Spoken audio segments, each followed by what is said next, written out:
Centro Bíblico Pastoral María de Magdala.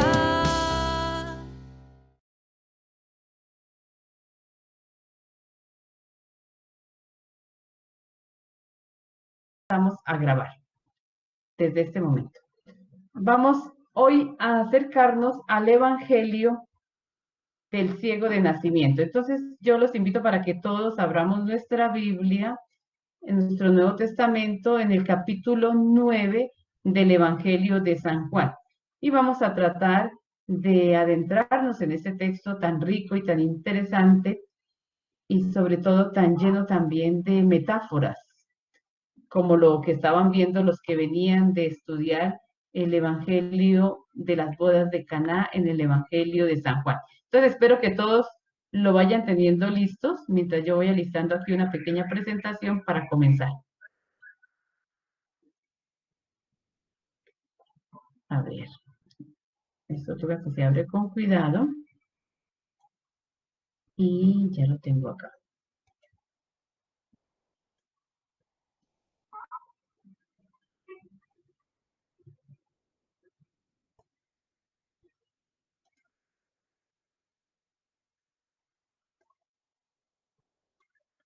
Bien, entonces solamente díganme si me están oyendo bien y si están viendo la presentación que voy a empezar a pasarles.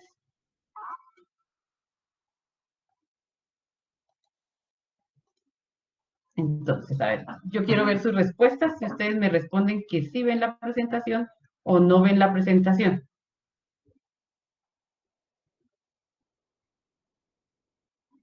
Y me responden en el chat. En el chat me van diciendo sí, sí, no, no, y yo voy viendo quién sí, quién no.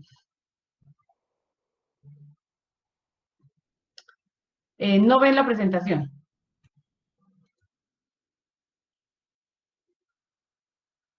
Bien, vamos a mirar qué es lo que pasó. ¿Ninguno ve la presentación? Yo sí, Eddie sí ve la presentación. Bueno, si la ve uno, la ven todos.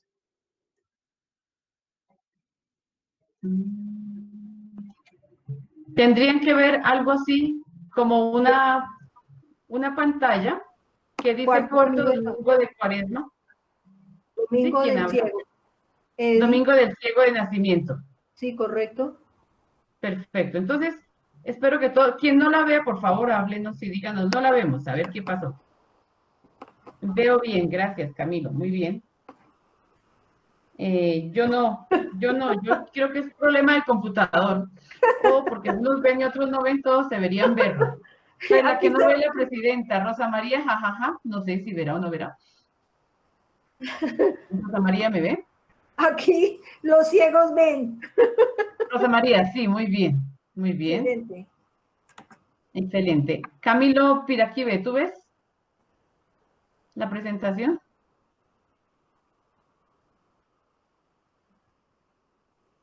Bueno, hasta ahí se acabaron las respuestas. Lorena, ¿ven la presentación? Ah, Camilo abandonó la reunión, se le vio descargar la tabla. Gabriela, sí. Luz Grecia ya se acaba de unir, muy bien.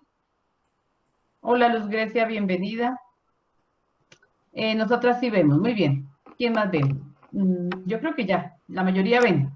Gloria no alcanza a ver todavía, Gloria Valencia y Gloria Patricia.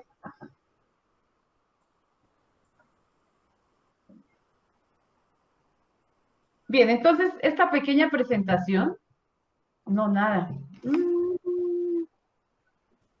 Luz Grecia se ha unido, muy bien. Luz Grecia, ¿puedes ver la presentación? Yo creo que sí, ya todas. Gloria Patricia tendría que darle, pero ¿dónde? A ver, ustedes ven que aparecen en el lado donde aparecen los nombres de los integrantes del grupo, les aparecen todos con, sea su logo, su rostro para los que se ven, y si no les aparece, por ejemplo, yo estoy hablando arriba y los punticos del micrófono se nota que se están moviendo, pero debajo dice Ana Francisca Vergara Abril otra vez y aparece una pantalla. Hay que pegarle ahí en esa pantalla para que les aparezca la presentación.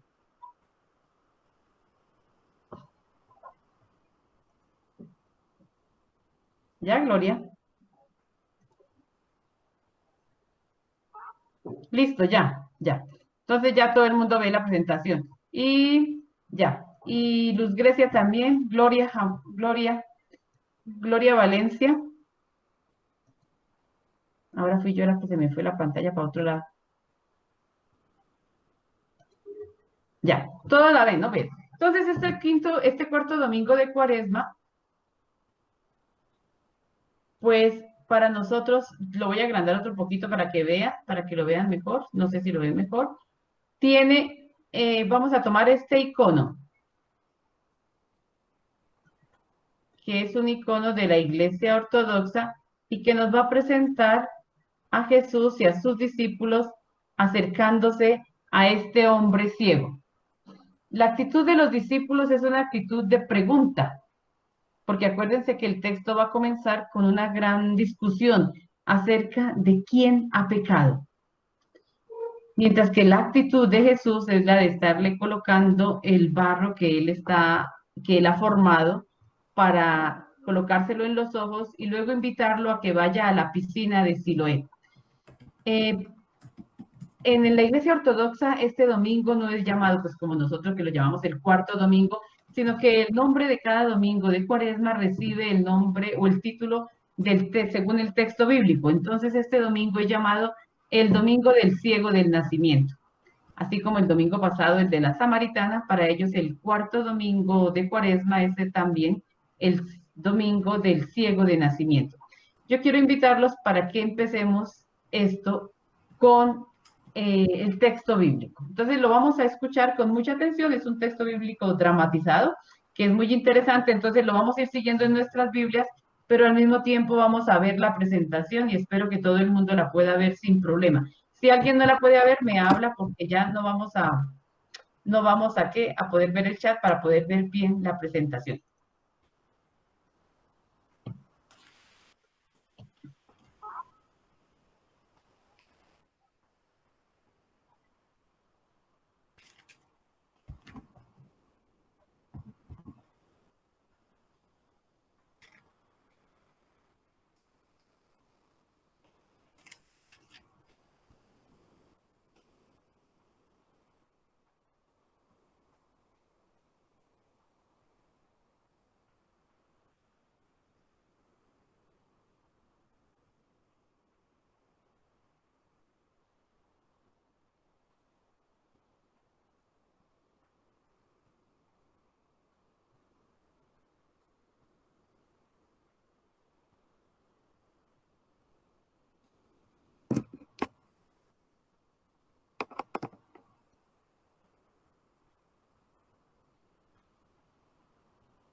¿Qué pasó? Nada, yo no oigo nada. Yo te oí ahorita, Francisco. Sí, A pero ver, díganme cómo van. Nada, no hermana, oímos nada, hermano. nada, No solo ven, ni ni oyeron, se ni ve ni vieron. se oye. No, nada, hermana, no escucho. Ay, entonces no son las únicas, porque yo le pregunté a Gloria que si veía y me dijo que no. Nada. Vamos a ver. Yo veo, pero no escucho. ¿Quién ve y no escucha?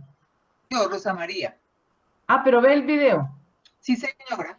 Yo no Bueno, veo el video. ¿Los demás ven y escuchan? Gabriela, No, señora. Solo, toda la solo, pantalla, ¿no? solo vemos, solo escuchamos. Bueno, vamos a probar, tranquilos. Lo que pasa es que será porque lo tengo.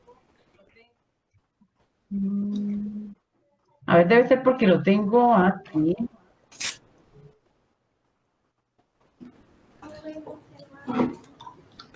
Entonces me va a tocar entrar. ¿Ve? A internet. ¿Y vieron la imagen? Copiar el No, ¿La imagen No. tampoco la vieron? Cuando presenté esta imagen, no, link. Ah, nada. la imagen del ciego, Yo si sí lo vi la ven. imagen. Ahora sí la ven. No, hermana, Nada. no, No. acá no. La imagen ¿No? del ciego. bueno, La imagen del ciego. Bueno, entonces No, listo. Voy a copiar el link y lo voy a poner en YouTube de una vez. Copiar, ya. A ver si así es más fácil.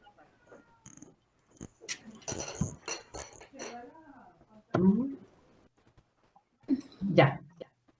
A ver, entonces vamos a probar. Creo que sí, así me pasó ayer con los alumnos. De nuevo.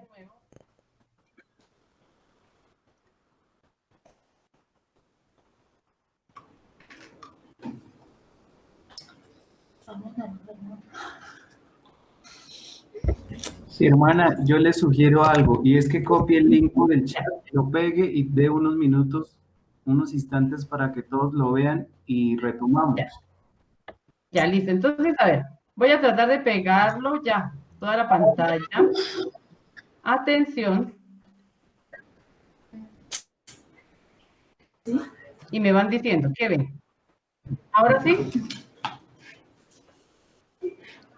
¿Ven, oyeron algo? ¿Ven algo? Nada. nada, hermana. ¿No ven nada? No, ¿Qué Solo ven? la vemos a usted. solo Hermana, la ¿me vemos a escucha? usted. Bueno, pues lo dejamos, no importa. Hermana, Señor. yo le sugiero que el link del video lo ponga en el chat y dé unos instantes para que todos lo vean y retomamos. Bueno, esa es otra idea. Muy bien, voy a pegarlo en el chat.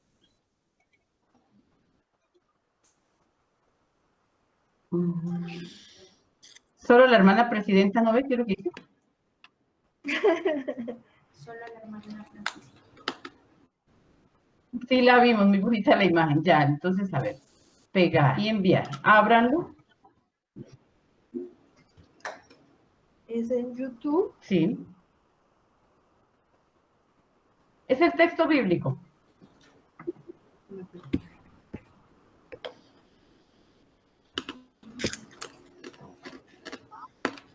Pero entonces cada uno va a empezar a abrirlo Sí. en distintos momentos.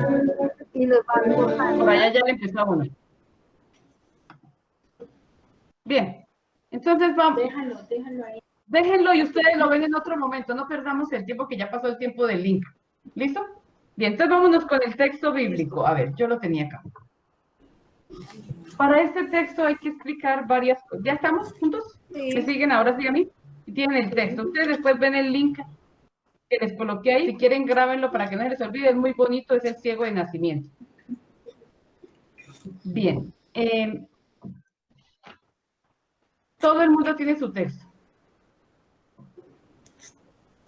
Sí, señora. Ya, entonces yo espero que esto sí lo puedan ver para hacer lo que queremos hacer. Ustedes saben que todos nos estamos ensayando en esto.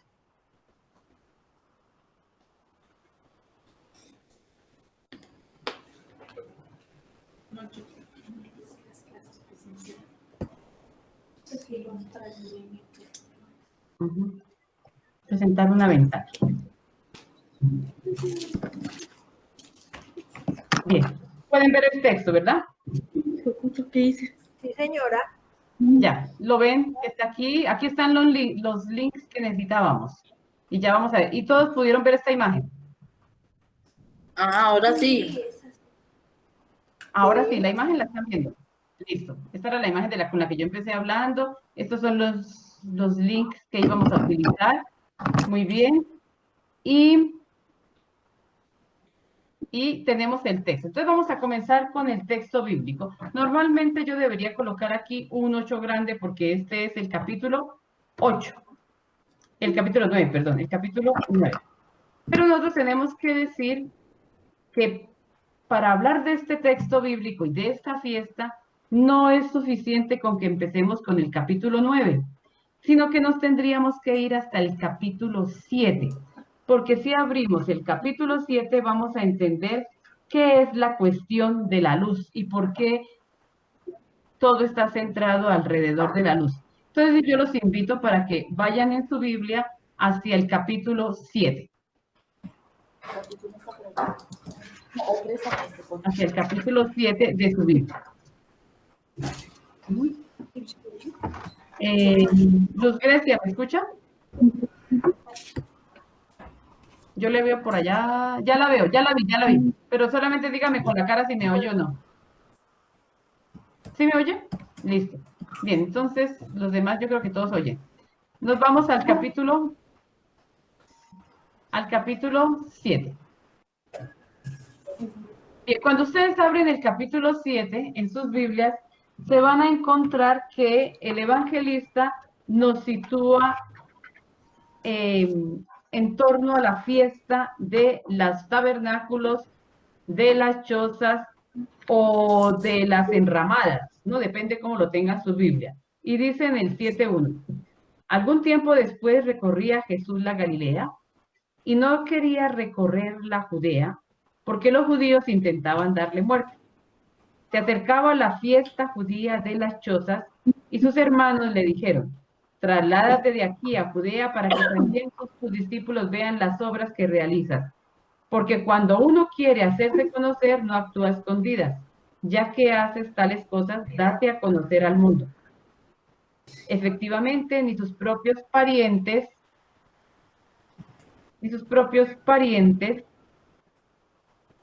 se me perdió por estar mirando quién se unió.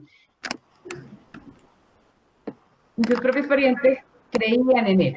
Bien, entonces estamos en torno a una fiesta y esta fiesta es la fiesta de las chozas, de los tabernáculos o de las enramadas. Es la tercera fiesta más importante del judaísmo. Después de la fiesta de Pascua, sigue la fiesta de Shavuot, o sea, de Pentecostés, y después de la fiesta de Pentecostés o de Shavuot, que son las semanas en hebreo, viene la fiesta de las chozas. Entonces nosotros más o menos estamos ubicados hacia el mes como de septiembre, pero ahorita en este momento no nos interesa tanto el mes como el acontecimiento de la fiesta. ¿Qué pasa en esta fiesta? Esta es una de las fiestas más importantes de peregrinación. Son 3 fiestas de peregrinación: Pascua, Pentecostés y tabernáculos. Entonces, cuando yo digo tabernáculos, choza o enramadas, estoy refiriéndome a lo mismo. Y para esta ocasión, mucha gente se desplazaba a Jerusalén. Hay algo importante en esta fiesta, y es que esta fiesta daba lugar a un gran holgorio en Jerusalén. La fiesta de Pascua era muy familiar, la fiesta de Pentecostés era una fiesta pues grande, donde mucha gente iba a Jerusalén también, pero la fiesta de las chozas o de los tabernáculos despertaba en la gente como una alegría muy grande. Yo no sé quién tiene su radio prendido por allá, pero bueno, no importa. ¿Me están oyendo los demás? Sí, hermana. Bien, entonces Es que está lloviendo. está lloviendo. Y están viendo el texto, ¿verdad? Bien, Bien. Y tiene su Biblia ahí abierta. Bien, entonces, para esta fiesta, resulta que muchos dicen que se permitían hasta ciertos excesos en la ciudad. Es por eso que nosotros vamos a encontrar que del capítulo 7, a ver, nos vamos a ir del capítulo 7 hasta el capítulo 9, es la descripción de esta fiesta o tiene elementos que rememoran lo que ocurría durante esta fiesta. Por eso encontramos, por ejemplo, no nos vamos a leer el capítulo 7. Capítulo 7 simplemente era para situarnos más o menos cronológicamente y también geográficamente. Entonces, Jesús estaba en Galilea y Jesús desciende a Judea. Baja a Judea y llega a Jerusalén y allí se encuentra pues en la fiesta. Él de todas maneras va a ir a la fiesta. Entonces en el capítulo 8 tiene lugar el texto o el encuentro de Jesús con la mujer que fue sorprendida en adulterio. Este texto también, para entenderlo, hay que decir que nos tenemos que situar en esa fiesta, porque muchos excesos de este estilo se daban cuando estaba terminando la fiesta de las chozas o dentro de las 7 días de la fiesta de las chozas. Y ustedes dirán que por qué. Y voy a contar un momentito. Entonces, para la fiesta de las chozas se hacía unas grandes luminarias en Jerusalén y sobre todo alrededor del templo, de la explanada del templo, se prendían grandes antorchas. Después de una gran celebración en la que el sumo sacerdote bajaba a la piscina de Siloé y tomaba agua de la piscina de Siloé y la llevaba hacia el templo, se dice que estallaba una gran fiesta en medio del pueblo. Y eso lo cuenta Flavio Josefo. Estallaba una gran fiesta en medio del pueblo, la gente empezaba a danzar, a bailar, la gente bebía también y se llegaban a excesos. Entonces, muchas parejitas se encontraban ese día por ahí en la ciudad de Jerusalén y parece que este texto ubicado dentro de esa fiesta estuviera hablando también de los excesos que se pueden dar, como por ejemplo de encontrar a una parejita en adulterio, ¿cierto? Porque no solamente fue encontrada la mujer, sino que también pues tenía alguien que estaba con él. Y mientras tanto, pues digamos, y los judíos aprovechan este momento para llevárselos a Jesús y poner a Jesús a prueba delante de este hecho. No sé si hasta ahí me van siguiendo. ¿Sí? No oigo ni una voz, pero bueno. Sí, señora. Supongamos que sí. Entonces estamos ubicados en la fiesta de las chozas. ¿Qué más es importante en esta fiesta? Ah, bueno, ¿qué cuenta Flavio Josefo? Flavio Josefo cuenta cómo es la fiesta de la luz, la fiesta de las chozas, la fiesta de los tabernáculos, también es conocida como la fiesta de la luz porque se prendían muchas luminarias en la explanada del templo y estas luminarias se hacían empleando algo, digamos, un material que para nosotros es hasta ridículo pensar en eso, pero que en esa época los judíos lo hacían así, y era que guardaban los calzones viejos de los sacerdotes o de los levitas, porque ellos tenían unos trajes especiales, ¿no? Para el culto, y esa tela, como había estado en el lugar sagrado, no se podía tirar a la basura o no se podía quemar así nomás, sino que debía servir como para algún ritual. Entonces, esas ropas usadas ya que no se querían utilizar, esas ropas eran empleadas para las antorchas. Por acá me está diciendo Gloria que no escucha bien. Creo, a ver, en el chat me dice... Sí se escucha muy bien, Alice. Ya. Me está diciendo que se escucha bien. Entonces, esas telas viejas, acabadas, rotas, que Flavio Josefo dice que eran los calzones de los sacerdotes, pero que pues nosotros no vamos a pensar en la ropa interior solamente, sino en lo que eran los trajes ya usados y envejecidos y que ya no se volvían a usar para el culto de los sacerdotes, servían para iluminar las antorchas. Y toda la ciudad quedaba iluminada. Entonces, ahí ya vamos pensando en que las palabras de Jesús, yo soy la luz del mundo, tienen que ver con esta fiesta, porque en esta fiesta la luz ocupaba un puesto muy importante.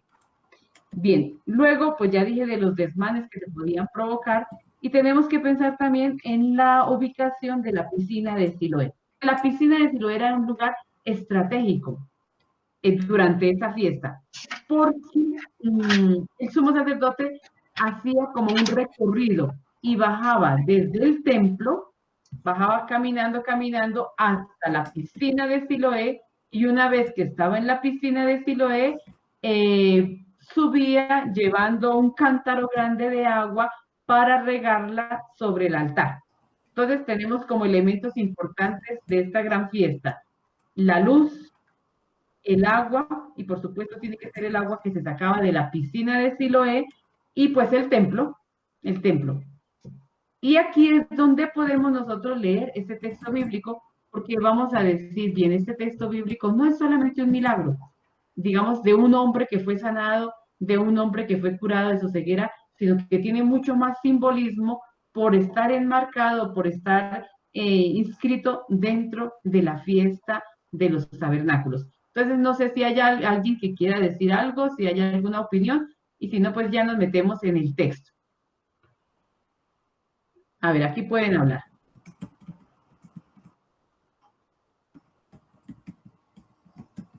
¿O preguntas? ¿No?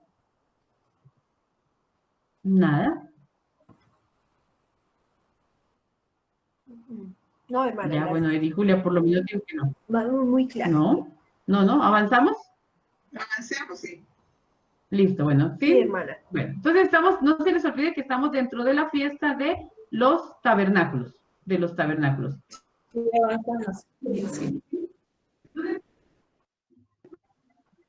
Y de los elementos que van saliendo acá. Bien. Yo no sé, ojalá que espero que podamos ver el siguiente videíto, espero, para entender un poquito lo de esta fiesta. ¿Qué sucede en esta fiesta? Entonces, a ver, vamos a ver.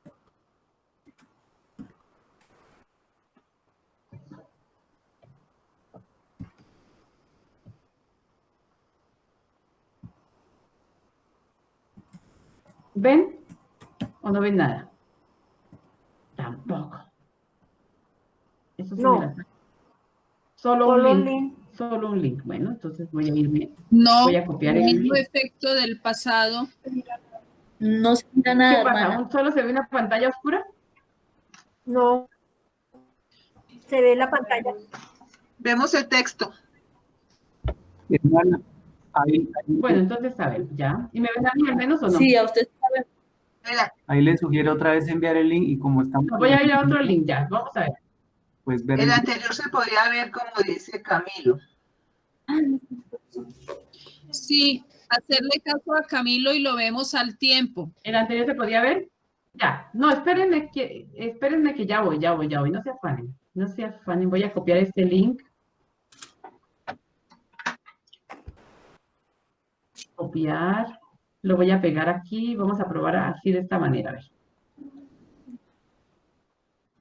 Ya. Entonces, se tiene que poder. Porque si yo pude con los alumnos, ¿cómo no voy a poder con ustedes? Sí, se escucha muy bien. Una ventana.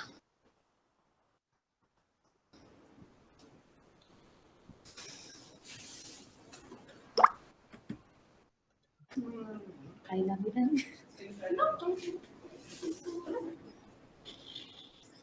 ¿Qué vas a hacer? Me sube cabello. Siempre me aparece el mismo Me video, vestí pero de reina. ya lo tengo acá.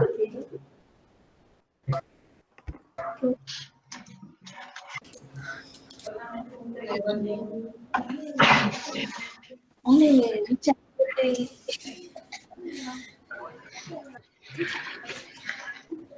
¿Ahora quién ven? Ahora ven a Judith. A Judith. A Ya, Gabriel. ya la saqué. Yo creo que Gabriel. Esta prueba es una prueba.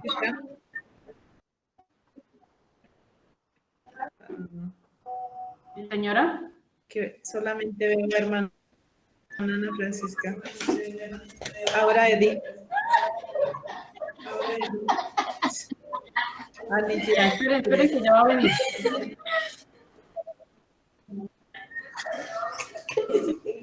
¿Ahora qué ven? Ahí sí, ya casi. Sí. Ahí ya. Ya. Ya, listo. ¿Ahora ven toda la pantalla? ¿Ya ven? Sí, Sí, señora. señora. Fiesta de ¿Ven los la fiesta de los tabernáculos. tabernáculos? Ya, listo, ya.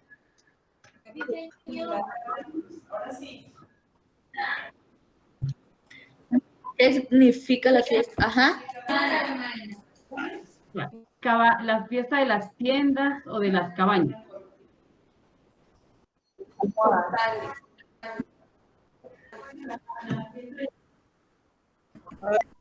Como almohada, ¿no? Ahora sí. Suban el volumen.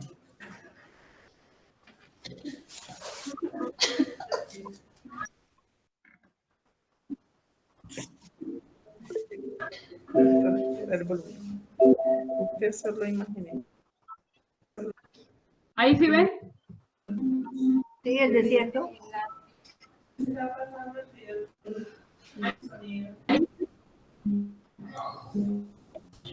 Yo veo, pero no escucho nada. Sí, ¿Está sí, saliendo un está audio? pasando el video, pero no tiene sonido. No, ahí, deje ahí. A ver, pero si Veo, no, pero no escucho. pero si- Debe ser que estamos de acuerdo con el no audio. oyen es porque ustedes no tienen buen sonido. ¿Sí? Si no oyen es porque no tienen buen sonido. Lo que pasa es que apaguemos los micrófonos para que todo el mundo pueda ver.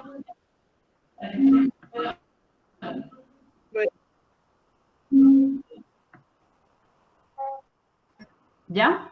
Ya.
Parece que no oyen, ¿no? Terrible. Por todo lado. No oye nada. Vamos a mirar. ¿Ustedes activaron el sonido en sus pantallas?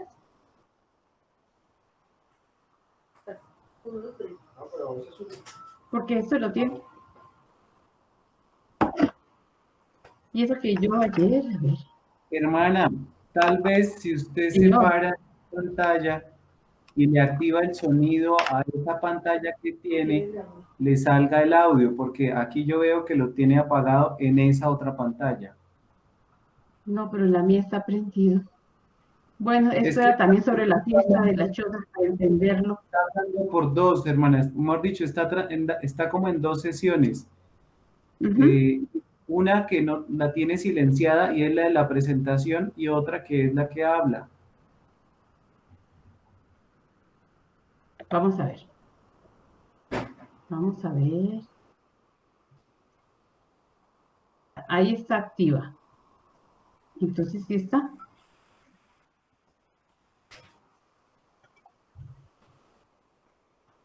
Pero yo la tengo aquí activa.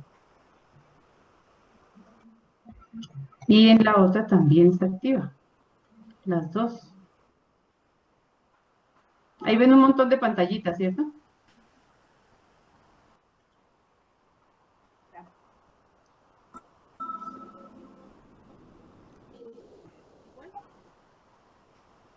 ¿Igual? No, está mostrando una pantalla. Ya. Ahí por el Y ahí. bien, la foto, hermana. Bueno, tocará ensayar para la próxima vez todo, ya. Entonces, vámonos al texto bíblico. Y ¿Nos puede regalar el link del video sí, y lo vemos? les paso el link para que miren todo lo de la fiesta de las chozas. Ahorita ya se lo copio. El texto bíblico sí se ve sin problema, ¿verdad? Entonces el problema es para Sí, las señora. presentaciones. Ya. No se escucha, no se ve, mejor dicho. Ahí va el link. Vayan copiándolo. 2 segundos. Pero no lo vean porque es bastante larguito y ahí se nos quedamos. Le tomamos la foto.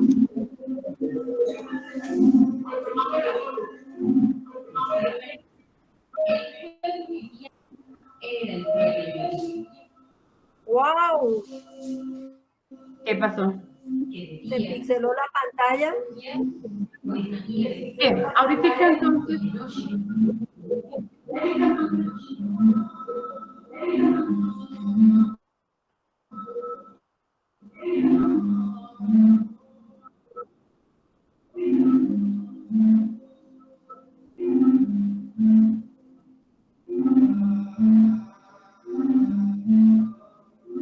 Tenemos problemas con el sonido.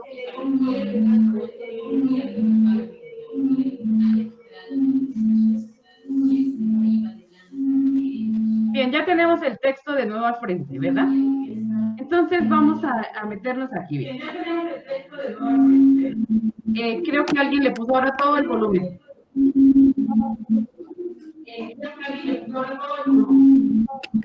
Por favor, sonido. Ustedes. La que le tiene todo el volumen es Gloria. Gloria Valencia. Ya, Gloria lo acabó, Julia también, ya, listo, ya. Entonces, ahora sí, todo el mundo viendo la presentación de nuevo. Yo no sé si hoy vamos a salir con algo de espiritualidad o aburridos de estar aquí metiéndonos en esto. Del Evangelio. Ya, entonces, vámonos con el Tranquila, Evangelio. hermana, tenemos todo el día. Nosotros tenemos, y lo vamos a ir leyendo, pues, tranquilamente, tenemos un ratico. ¿Qué hay como detalles importantes en este relato bíblico? Ya nos ubicamos en la fiesta de las chozas, de los tabernáculos, sabemos que es una de las 3 grandes fiestas del judaísmo y que esta fiesta en particular, cuando ustedes puedan ver el video, se van a dar cuenta que tiene que ver con la piscina de Siloé, donde el sumo sacerdote descendía para tomar agua. Entonces nosotros vamos a ver que Jesús no quería en el capítulo 7 bajar a Jerusalén, luego baja a Jerusalén, quiere pasar un poco de incógnito, pero al final lo descubren, es cuando vienen a presentarle a la mujer sorprendida en adulterio, y de aquí, después de un momento, entonces dice el texto que Jesús pasaba, versículo 1 del capítulo 9. Al pasar, vio un hombre ciego de nacimiento. Y aquí ya tenemos un elemento clave y es que el texto nos está indicando que este hombre era ciego de nacimiento. Me siguen con la pantalla, ¿verdad? Y ahí, ya. Sí, señora. Y ahí, ven que se puso amarillita, sí, Eddie, contestas que todo lo ven, ¿sí? Sí. Y ahí, entonces, nosotros vamos a ver que surge una pregunta en los discípulos. Y es una pregunta que uno dice, pero ¿por qué preguntaban esto? Si ellos ya viendo al ciego de nacimiento, en la tradición se decía que si alguien nacía ciego, manco, cojo, mudo, tuerto o con algún defecto físico, era porque, digamos, esto era a causa del pecado cometido por los padres de la persona o por alguien que unas generaciones atrás, porque acuérdense que para el pueblo de Israel se decía que el pecado se transmitía hasta la 3ª generación. Es decir, que el mal físico de una persona, como el mal psicológico también de una persona, podría ser visto o era visto casi generalmente como algo que procedía del pecado de la familia. Más que del pecado del pueblo, era el pecado de la familia, que podía ser el bisabuelo, el abuelo o el padre de la persona. Entonces los discípulos le preguntan a Jesús y le dicen rabí. Ayer comentábamos nosotras aquí el significado de la palabra rabí, porque puede que ustedes en sus Biblias tengan la traducción maestro. Y la palabra rabí es mucho más que maestro, es la confirmación de que aquel con quien nosotros caminamos, con quien nosotros vamos, con quien nosotros, digamos, a quien nosotros seguimos, es alguien que es grande. Porque la palabra rabí está formada por la palabra, el vocablo rab, que quiere decir grande, y que es mi grande, o sea, mi grande, mi autoridad, a quien yo sigo, que ha sido traducida por nosotros como maestro. Bien, la pregunta de los discípulos es, ¿quién pecó a que naciera ciego? ¿Él o sus padres? Que también es una pregunta que nos hacemos nosotros hoy. Y la respuesta de Jesús es, ni él pecó ni sus padres. Es decir, nosotros no podemos adjudicarle a nadie, absolutamente a nadie, digamos que por estar enfermo físicamente sea producto de un pecado cometido por los padres o de una falta cometida por sus padres o por sus ancestros. Yo creo que ya aquí de entrada es algo muy interesante para nosotros. Y dice Jesús que esto sucedió así para que se vea la obra de Dios. Continuamos. Dice luego una frase que es un poco enigmática. Mientras es de día, tienen que trabajar en las obras del que me envió. Y aquí empieza. Esta palabrita va a salir varias veces. Entonces, este sería uno de los verbos o de las palabras que el texto va a emplear muchísimo, envió. Y nosotros ya sabemos que cuando vamos a llegar a la piscina de Siloé, el texto nos va a decir que la piscina de Siloé traduce el enviado. ¿Sí lo alcanzan a ver? El enviado. O sea, ¿qué tiene que ver con enviar? Hay unos verbos importantes aquí que en este texto que serían ser enviado o el envío. La otra es ver, que va a salir varias veces. Y la otra es saber. Saber. Nosotros sabemos, el verbo saber. Bien, entonces hasta ahora vamos aquí con lo del envío. Luego dice que, dicho esto, aquí el versículo 6 es muy importante y por eso lo tenía subrayado. Dicho esto, escupió en el suelo, hizo barro con la saliva y se lo puso en los ojos. Creo que quizás esta partecita va a darnos la pauta para todo lo que va a venir después. Porque, ¿quién es el que en un inicio, al comienzo de la creación, hizo barro para formarnos? Dios. Y Jesús aquí va a hacer un gesto que va a manifestar prácticamente como su divinidad, y es la capacidad que él va a tener de sanarnos o de sanar a aquel que no ve, desde un gesto que se parece al gesto de Dios en el principio, hacer barro. Pero este barro él no lo va a hacer, o sea, él no lo va a hacer como el Señor que nos modeló con arcilla, no lo va a hacer con agua que va a tomar para amasar el barro, sino que lo va a hacer con su propia saliva. Es decir, con algo que es muy de él, muy propio de él, muy interno a él, como lo es la saliva. A la saliva se le concedía en la antigüedad, y como también hoy se le concede a la saliva, un poder terapéutico. O sea, se cree que la saliva sana. Y es verdad, es lo que hace una mamá cuando un niño se cae, o cuando incluso nosotras mismas nos caemos y nos hacemos una herida, inmediatamente cogemos saliva y nos untamos, ¿no? Y dicen que la mejor saliva es la saliva en ayunas. Aquí no sabemos si eso ya había desayunado o no había desayunado, pero lo que sí sabemos es que él hizo barro con su propia saliva y se lo untó, como diciéndonos desde el inicio del texto, vamos a comenzar una nueva creación. Y como diciendo también para la iglesia que el bautizado será una nueva criatura. Y lo envió a lavarse a la piscina de Siloé. Ya hablamos de la piscina de Siloé. La piscina de Siloé es importantísima y significa el enviado. ¿Cuál es la tradición de la piscina de Siloé? Entonces, la tradición de la piscina de Siloé es muy linda, porque en la piscina de Siloé se dice que allí la tradición del nombre del enviado viene desde el profeta Isaías. Hay una tradición muy antigua que no está en la Biblia, pero que hace parte de la tradición de los profetas. Hay un escrito que se llama Vida, Obra y Muerte de los Profetas. Es un apócrifo de los profetas, y en ese texto dice, nos narra cómo murieron los profetas. Y hay un profeta que murió en Jerusalén. Se dice que la mayoría de profetas mueren lapidados, pero ese texto cuenta cómo es el martirio de cada profeta o cómo es la muerte trágica de cada profeta. Y sí hay que decir que todos los profetas van a morir trágicamente. Entonces, ¿quién muere cerca de este lugar? Es Isaías.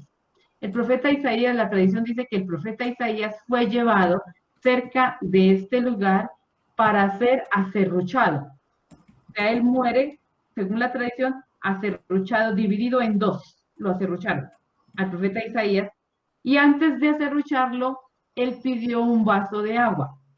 Cuando él pidió un vaso, no sé si había vasos en esa época, pero pidió un recipiente con agua, pidió agua para beber, y le trajeron agua para beber, y entonces, a partir de ese día, dice la tradición, que brotó una piscina, que es la piscina de Siloé. Entonces, que brotó agua de allí, y que desde entonces hablan de la piscina de Siloé. Claro que nosotros sabemos que este no es un manantial de agua, sino un reservorio, un lugar donde llega el agua, más bien, y es la piscina de Siloé. Pero el nombre sí se lo dieron a partir de Isaías, y empezó a llamarse la piscina del enviado, a causa de aquel hombre a quien Isaías le pidió o lo envió a que le trajera un vaso de agua. Y esa es la tradición de la piscina de Siloé. Es muy importante la piscina de Siloé, muy importante, porque para el judaísmo es el lugar, como decía hace poco, donde se puede llevar el agua para el templo, donde el agua se lleva para hacer, digamos, con esta agua, digamos, hacer las abluciones del templo, poder limpiar el altar, poder lavar el altar, los cuernos del templo. Entonces, si Jesús lo envía allí, porque lo hubiera podido enviar a Betesda, que es la piscina del lado norte, lo hubiera podido enviar a otras piscinas que había alrededor, sino que Jesús lo envía es a la piscina del sur y a la piscina que tiene que ver con las grandes fiestas y con la fiesta de los tabernáculos. Bien, ¿qué hizo el ciego? El ciego fue sin preguntar, sin objetar, descendió hasta la piscina y se lavó, y al regresar ya veía. Y es aquí donde empieza entonces una serie de cuestionamientos, de preguntas o de interrogatorios. Nosotros podríamos decir que en este texto hay varios interrogatorios. Un interrogatorio es el de los vecinos al ciego. Otro interrogatorio es el interrogatorio que le hacen los judíos a la familia del ciego, a los padres del ciego. Luego otro interrogatorio, o más bien ya no sería tanto interrogatorio, aunque sí hay una pregunta que le hace Jesús, es la de Jesús al mismo ciego. Para terminar todos esos interrogatorios, ya son varios interrogatorios que van a terminar al fin con una profesión de fe. La profesión de fe del ciego, que será cuando termine diciendo, yo creo, Señor, ¿cierto? Yo creo, y se postra a los pies de Jesús. Bien, no sé si hasta aquí más o menos me van siguiendo. ¿Sí? Yo sé que les dije que apagaran el micrófono. ¿Podría, hermana, volver a mencionar los interrogatorios? A ver, entonces, hay varios interrogatorios. Un primer interrogatorio sería el interrogatorio de los vecinos. Entonces vamos a ir a tratar de descubrir estos personajes presentes en el texto. Si quieren, vamos a ir bajando, a ver, ¿qué sería los vecinos? Versículo 8. ¿Qué pasó? ¿Qué soy yo? No. ¿Alguien puso la musiquita bonita? ¿Quién sería? Yo, hermana, me entró una llamada. Ay, pero es que tiene una música muy agradable, Judith, muy bien. Bueno, primer interrogatorio, dijimos, versículo 8. ¿Sí? Si quieren, pongan sus micrófonos, pero vamos a tratar de respetar las intervenciones, porque creo que aquí hay que conversar un poquito. Entonces, primer interrogatorio, versículo 8. ¿Lo encontraron? Hermana. Señora. Sí, nos falta el interrogatorio de los discípulos. Ahí ya está el interrogatorio de los discípulos. Muy bien. Entonces, primer interrogatorio sería el de los discípulos. Muy bien, para hablar de esa pregunta. Pero yo me refería más a los interrogatorios al sanado, a aquel que se sanó. Pero es interesante. Entonces, primer interrogatorio serían los discípulos que van a interrogar a Jesús, sí señora, que le preguntan, ¿quién pecó? Muy bien. Entonces diríamos, ese con relación a Jesús. Ahora metámonos en los interrogatorios con relación al ciego, ¿verdad? Entonces, primer interrogatorio sería el interrogatorio de los vecinos. Lo primero sería más un diálogo entre Jesús y sus discípulos, para luego irnos metiendo ya en el interrogatorio que le vamos a hacer o que le van a hacer al ciego. Entonces, ¿cuál es la pregunta de la gente al ciego? A ver, ¿quién quiere leer? Versículo 8 en adelante. ¿No es este el que se sentaba a pedir limosna? Exactamente. Los vecinos y los que antes lo habían visto pidiendo limosna comentaban, ¿no es este el que se sentaba a pedir limosna? Y empieza un va y viene entre ellos diciéndose sí, otros dicen no, ¿verdad? Hay dudas acerca de la persona. Y lo curioso es que nosotros deberíamos decir, pero ¿cómo no lo van a reconocer si los ciegos están siempre en el mismo lugar? ¿Sí? Si los que piden limosna casi siempre están en el mismo lugar y los que piden limosna casi siempre están al lado de los lugares de culto. Es decir, que si este pedía limosna, pues ocupaba casi siempre su mismo lugar y eso nosotros lo sabemos que es así. Entonces, ¿por qué no lo conocían? Es la primera pregunta que nos surgiría a nosotros. ¿Qué pasa para que la gente se interrogue si es él o no es él? Porque se supone que no se ha cambiado de ropa, que es el mismo, solamente él ve. ¿Sí? Él ve. Entonces, nosotros diríamos, es como este texto hay que también colocarlo al lado de los primeros bautizados. O sea, de los primeros cristianos, porque ese texto está reflejando la primitiva comunidad cristiana. Y nosotros diríamos, es una pregunta que surge frente a los nuevos cristianos, a los que se están haciendo bautizar, y ahora, ¿quiénes son estos? No eran los mismos que iban con nosotros a la sinagoga, luego no eran los mismos que estaban en el pueblo, luego no eran los mismos que pertenecían a la comunidad. ¿Qué pasó? ¿Qué les pasó? Y entonces ahí viene la respuesta del ciego. La respuesta es, soy yo, ¿verdad? Solo me contesta un poquito por allá. Soy yo. Soy yo. Hermano, una pregunta. ¿Cómo? ¿Quién habló? Camilo Piraquive. Hermano, una pregunta. Uh-huh. El hecho de pedir limosna era porque viven en una extrema pobreza, una obligación por tener la discapacidad. Pues, digamos, puede ser que era miserable, pobre, pero los que pedían limosna en general eran los que estaban lisiados, los que tenían una discapacidad física. Y como también lo sabemos nosotros aquí, por ejemplo, la mayoría de los que sabemos que piden limosna es porque es gente enferma. Y por eso hay gente que se hace pasar por enferma porque saben que esa es una manera de solicitar la ayuda o de poder pedir la limosna. Entonces diríamos, en este caso, y la mayoría de los limosneros de Israel es gente que es impedida físicamente. Impedida físicamente, o sea, que no ven, ¿se acuerdan? Que no ven, por ejemplo, el otro ciego, Bartimeo también, estaba al lado del camino. El hombre de la puerta nueva que va a aparecer en los Hechos de los Apóstoles, el paralítico, también es alguien que está impedido y está pidiendo limosna. Bueno, entonces la respuesta del ciego es, soy yo. Aquí nosotros nos damos cuenta que soy yo, así sequito, y mira, visto de esta forma, ustedes lo ven ahí subrayado, ¿verdad? Que yo se los coloqué en azul. ¿Sí? ¿Sí lo ven? ¿No lo ven? Sí, señora, sí. Sí, lo ven. Sí, señora. Si ustedes lo ven así solito, ¿en quién piensan inmediatamente? Soy yo. En Jesús. En Jesús, en lo soy yo de Jesús, o en lo soy yo de Dios en el Antiguo Testamento, ¿verdad? Yo soy o soy yo. Pero miren, si estuviera escrito yo soy, sería distinto.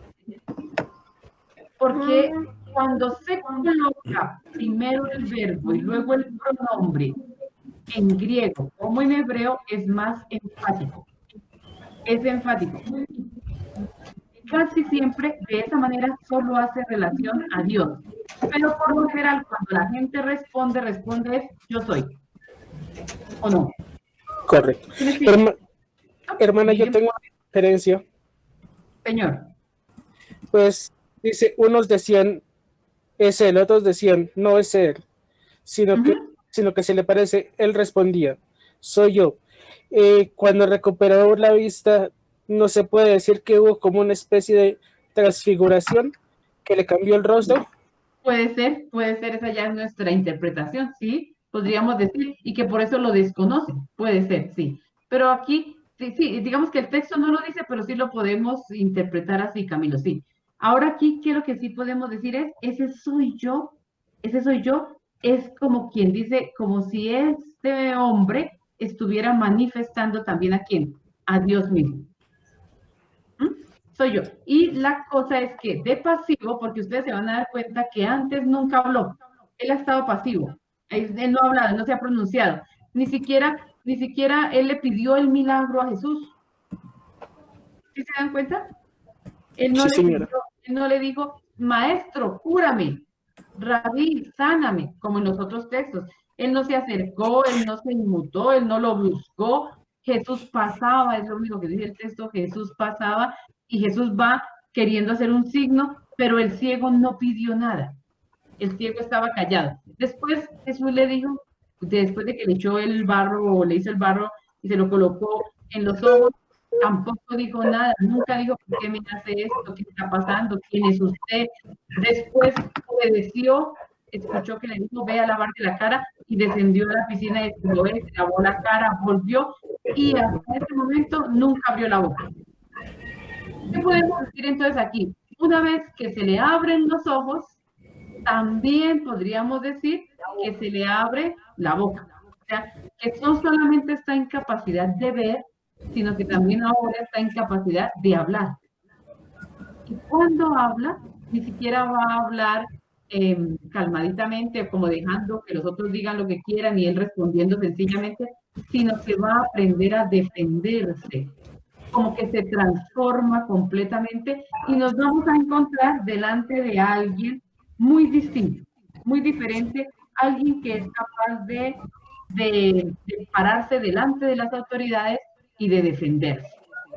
Eso también nos está diciendo que la vida bautismal, podríamos decir así, es una vida que nos da coraje, es una vida que nos impulsa, es una vida que nos desata la lengua. Yo creo que los que se acuerdan antes en los antiguos ritos bautismales, o en el rito bautismal, pero más antiguo, se le colocaba al niño también un poquito de, o el sacerdote también le tocaba la lengua, como para que se le abriera el habla, ¿cierto? El habla. Entonces, nosotros seguimos acá.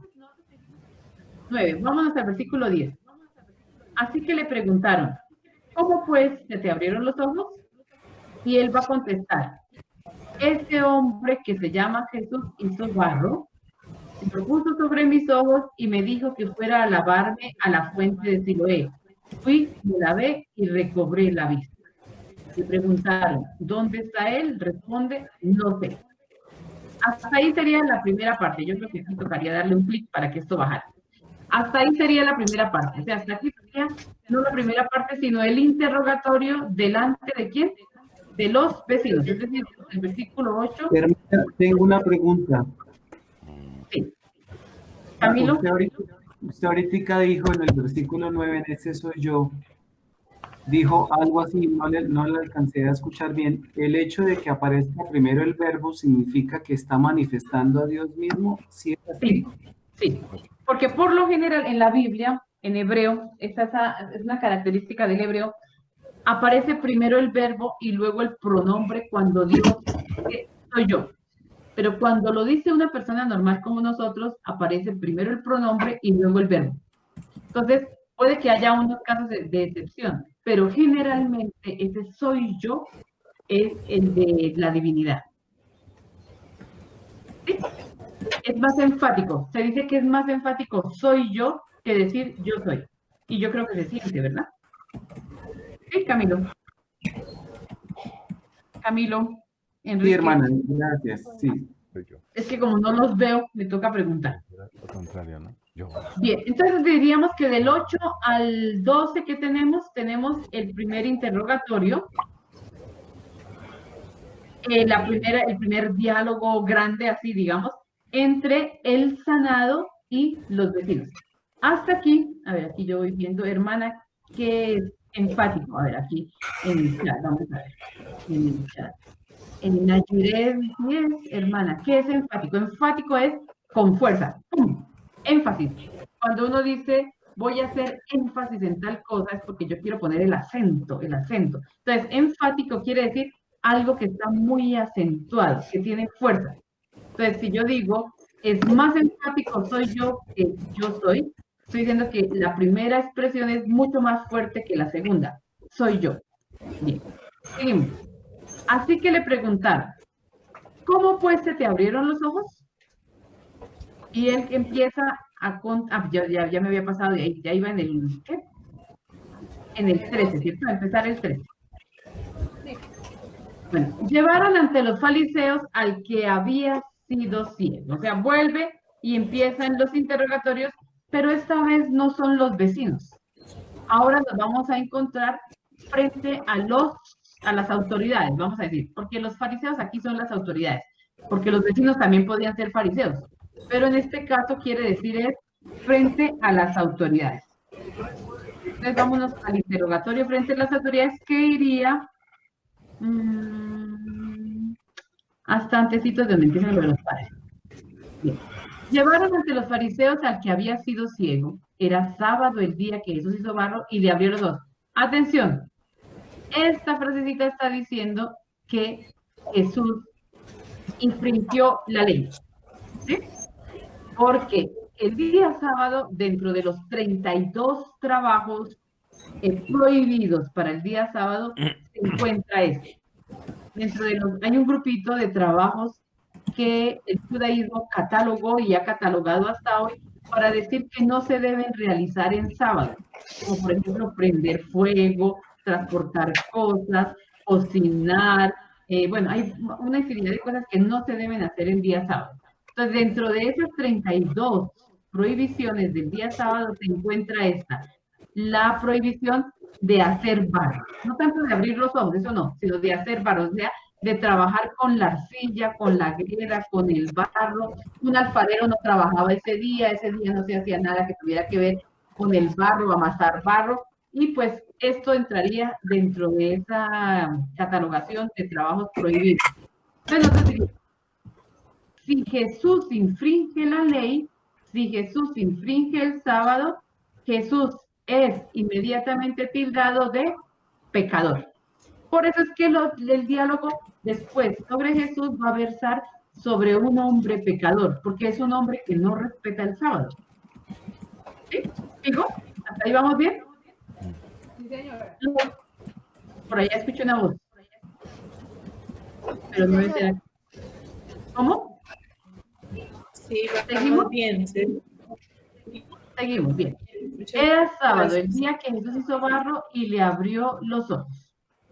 Los fariseos le preguntaron otra vez cómo había recobrado la vista y él le respondió, me aplicó barro en los ojos, me lavé y veo ahora.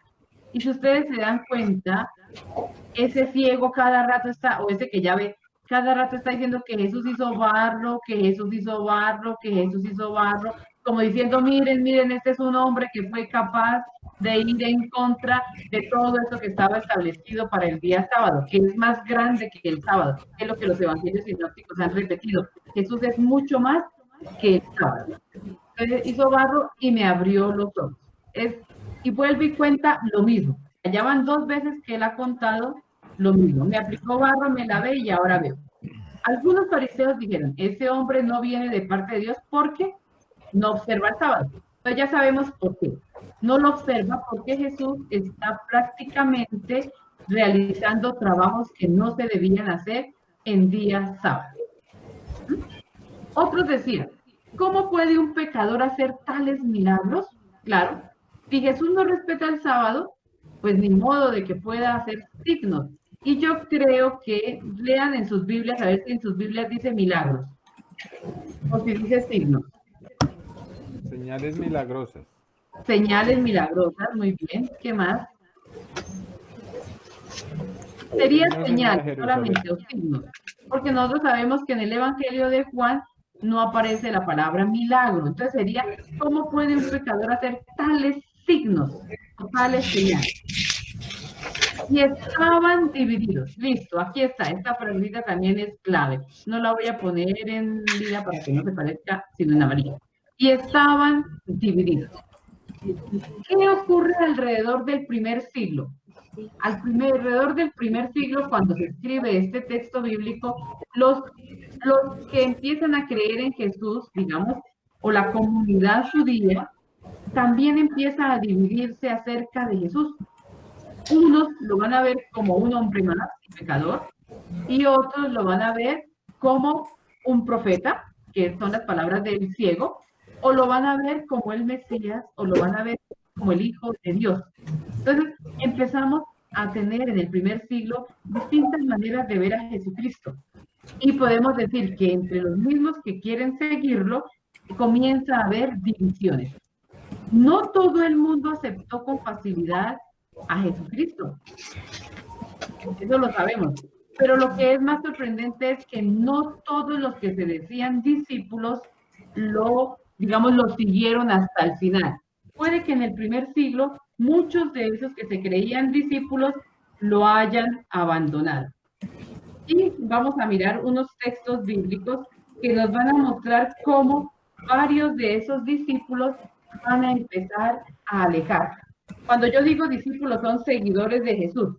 Cuando decimos fariseos en el Evangelio de Juan, estamos refiriéndonos al mundo judío, no tanto a los que van a seguir a Jesús, sino a todo lo que es el judaísmo contemporáneo de la época de Jesús, que va a ser un poco los que van a estar en contra de Jesús. Entonces, a ver, váyanse a Juan 6:66, si alguno lo tiene. ¿Dice este versículo? Otro puede buscar 7:41. Otro, pues aquí estamos en 9:16 y otro puede buscar 10:19. Voy a dar de nuevo los tres textos bíblicos. 6:66, 7:41 y 10:19. Y el que lo quiera leer lo puede ir leyendo. Entonces, ¿quién quiere leernos 6:66?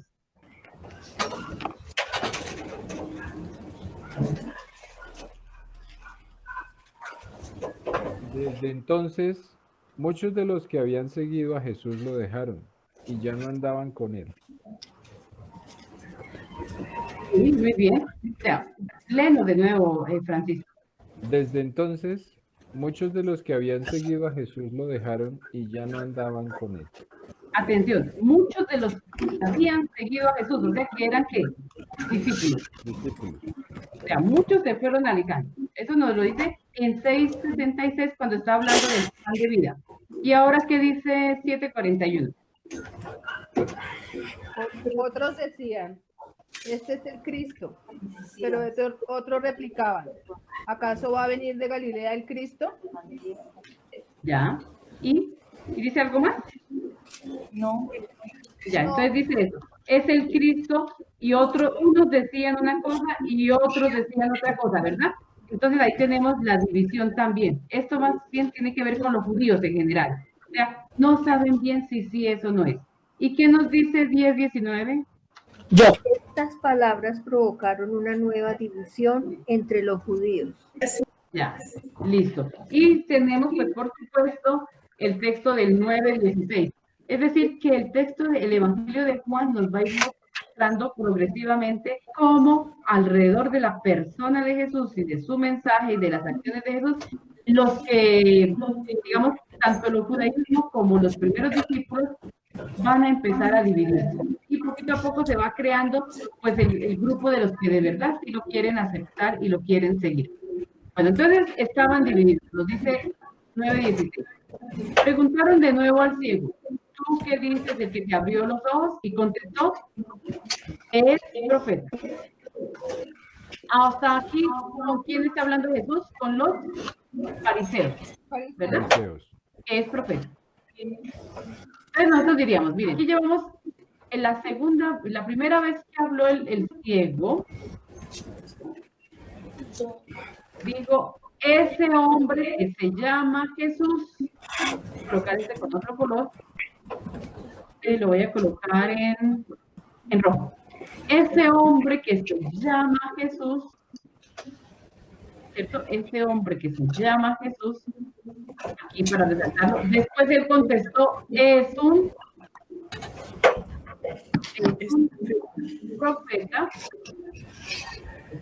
profeta, y él va a seguir ahondando en la personalidad de Jesús. Los judíos no terminaban de creer que había sido ciego y había recobrado la vista, así que llamaron ¿a quién? A los padres. ¿Por qué llamaron a los padres? Porque necesitan el testimonio de alguien. Y no llamaron solo al papá o solo a la mamá. Hubieran podido llamar solo al papá. Pero llamaron ¿a quién? Al papá y a la mamá. Es decir, yo estoy casi segura que si el ciego hubiera sido huérfano, habían llamado a 2 primos o a 2 tíos o a 2 de la familia, pero siempre llamar ¿a quién? A 2. A 2. ¿Por qué se llaman a 2? Testimonio. Porque el testimonio, nadie puede ser juzgado con la palabra de una sola persona. Todo el que es juzgado en la tradición judía, para que sea juzgado se necesitan 2 personas que testimonien en favor o en contra. Entonces, ¿por qué llaman en este momento a los papás? Porque ellos saben que los papás van a decir que era ciego y que no saben cómo recobró la vista. Entonces aparecen los papás en escena y les preguntan, ¿es este su hijo, el que ustedes dicen que nació ciego? ¿Cómo es que ahora ve? Y contestaron sus padres, nosotros sí sabemos que era ciego, pero nosotros no sabemos quién le abrió los ojos, no lo sabemos. Pregúntenle a él, que es mayor de edad y puede dar razón, ¿cierto? Listo. Esta es una frase que también tiene que ver con los que se quieren o los que quieren entrar al cristianismo o quieren pertenecer a la comunidad cristiana. Para nosotros, acuérdense que el bautismo era solo para adultos, nunca para niños. El que se presentaba para ser bautizado lo hacía por decisión propia, no porque lo llevara la mamá, ni lo llevara el papá, ni lo llevara nadie, sino por decisión propia él se presentaba delante de la comunidad cristiana y pedía el bautismo. Entonces este texto nos está diciendo, miren, aquí no vale el testimonio de quién, de los padres, de los papás. Aquí lo que vale es la decisión de la propia persona. Bueno, y sus padres, aquí nos dice que era por temor a los judíos, pues se retiraron. Porque los judíos ya habían decidido que quien lo confesara como Mesías sería expulsado de la sinagoga. Por eso dijeron los padres que tenía edad y que le preguntaran a él. Y sigue un segundo interrogatorio. Llamaron por segunda vez al hombre que había sido ciego y le dijeron, da gloria a Dios, a nosotros nos consta que aquel es un pecador. Y les contestó, si es pecador, no lo sé. De una cosa estoy seguro, que yo era ciego y ahora veo. Entonces diríamos, el testimonio del ciego viene de dónde? No de lo que ha oído, sino de lo que él ha experimentado. De una cosa estoy seguro, y es la acción de Jesús, o del Hijo de Dios, ¿cierto? De Jesús en mí. Yo era ciego y ahora veo.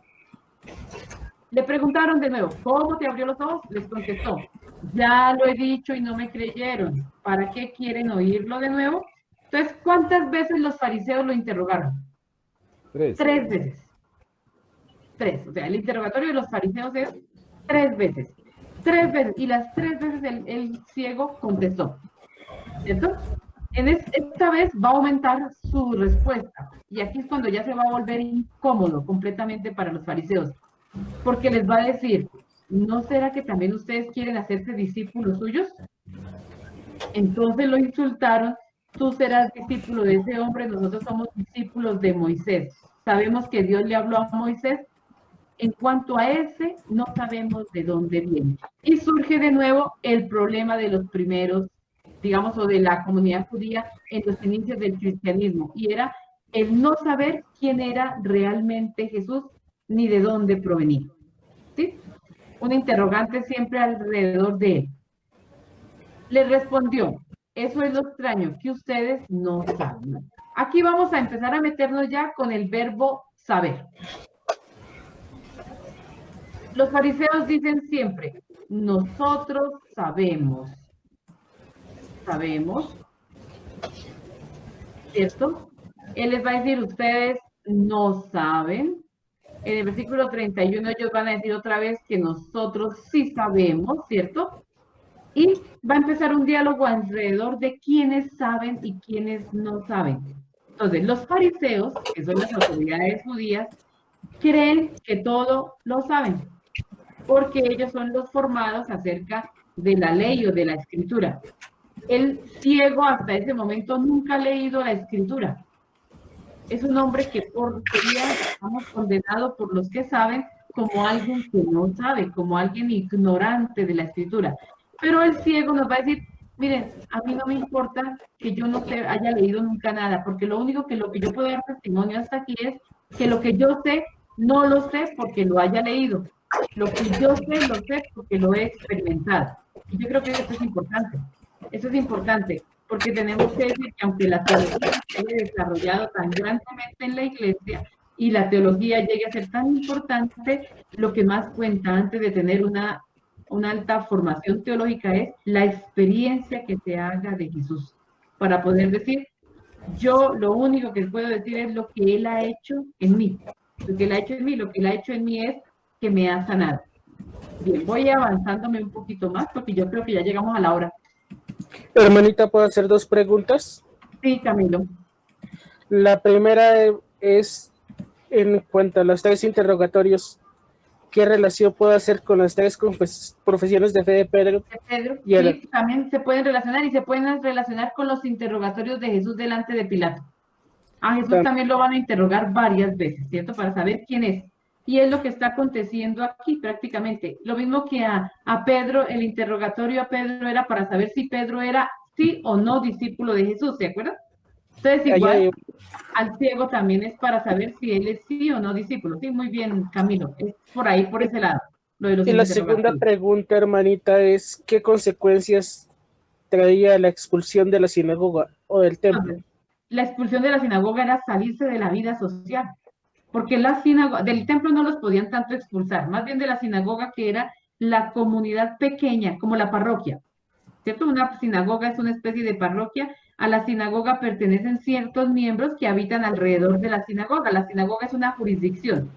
Entonces, alrededor de la sinagoga habitan familias que componen esa asamblea. La palabra sinagoga quiere decir asamblea. Entonces, ser expulsado de la sinagoga era ser expulsado de la asamblea, no pertenecer a la comunidad, y eso es grave. Eso es grave porque la sinagoga lo era todo. O sea, la sinagoga era a la vez el ente social, el ente jurídico, el ente religioso. Hoy en día a nosotros no nos importa si nos expulsan de algún lugar porque podemos recurrir a otras entidades o a otras instancias. Mientras que en la época de Jesús o en la época bíblica, la sinagoga lo centraba todo.